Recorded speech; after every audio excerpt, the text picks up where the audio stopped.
great thing about Melodyne is you can use it in incremental levels so that you make the choice. It's your decision. You can judge exactly how far to push something, and when you're happy, you can stop.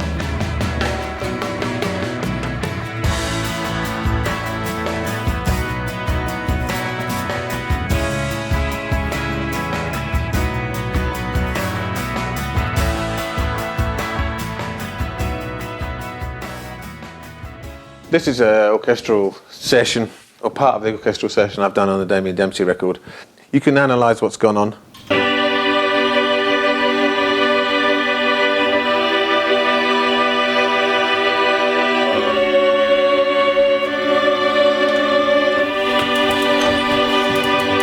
So it's broken up from a stereo file, it's broken up into all the different parts.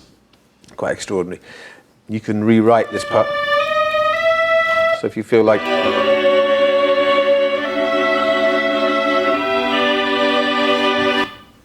depending on where you are in the frequencies, it's pretty effective. So you can go from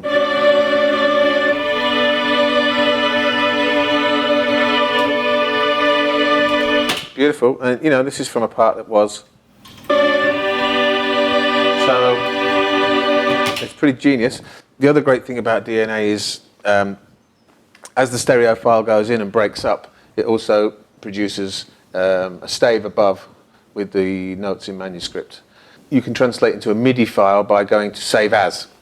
And in that box, it's got Save As AIFF. You just change that to MIDI file, and that piece will save as a MIDI file. So if you wanted to change the voicing of this piece to another instrument, you can take a MIDI file and then put it through and process it, which is another genius part of this program.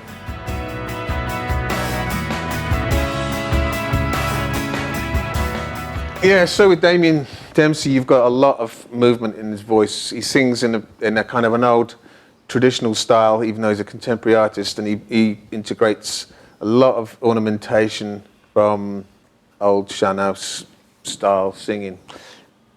He moves around, it's very acrobatic, so it's potential danger for tuning. So you see what I mean? In fact, the best place is this. In this chorus, you can see what happens with the vocal. It jumps around some. I prize my years, so I'm busting out of here today.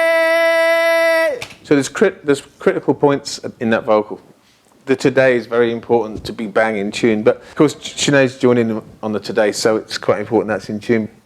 First thing I do when I'm looking at the vocal is I'll see how the Melodyne is analysed, and if I feel it might have missed some sweeps, I go along. You can always do this test where you can hold over the mouse, and if you see the cutting tool come up, it needs to be cut there. So it missed that. So you're kind of manually cutting. There's another one there. So you're listening to. I faced my fears. So I'd go along the whole vocal and do that. Now. Crystal clear. So my clear, it's only out by a tiny, tiny amount. So I feel that's a bit sharp right here. So what I do is, rather than swiping and correct pitching, which is, I prefer to hit Alt and take the bit of audio and just line it into place where it feels like it's clear. So I've gone a little bit far. Because I love the idea that it's just above. It's giving it a bit of a sharpness. Clear. It gives it just a little bit more tension in the vocal. So it ends up sounding like this. Crystal clear. I'm busting out of here. Busting out of here. At the back end of Melodyne, when I finish doing all the work in the program and then I go and lay the track again, it really doesn't feel like it's a processed track. It feels like it's still the original track, just been, taken to a good place.